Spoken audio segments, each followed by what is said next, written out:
السلام علیکم دوستو، آج ہم آپ سے انتہائی افسوسناک خبر شیئر کرنے جا رہے ہیں جو نون لیگ کی نائب صدر مریم نواز کے بارے میں ہے۔ کشمیر الیکشن ہارنے کے بعد وہ اچانک سے غائب ہو گئی۔ ان کا کرونا ٹیسٹ مثبت آنے کی وجہ سے انہوں نے اپنے آپ کو قرنطینہ کر لیا۔ یہ خبر ان کی ترجمان مریم اورنگزیب نے بتائی ہے۔ وہ کشمیر جلسوں میں خطاب کرتی رہتی تھی جس کی وجہ سے ان کو کرونا ہو گیا۔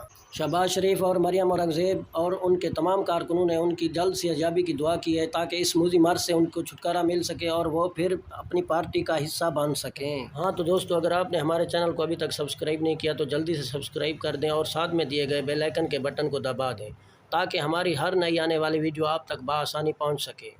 ہاں تو دوستو، اگر ہماری یہ ویڈیو آپ کو اچھی لگی ہو تو لائک بھی کر دیں اور دوستوں سے شیئر بھی کر دیں اور کمنٹ ایریا میں اپنی اچھی رائے کا اظہار بھی کر دیں۔ ہاں تو دوستو، مجھے دیجیے اجازت، نیکسٹ ملتے ہیں نئی ویڈیو کے ساتھ، اچھی ویڈیو کے ساتھ۔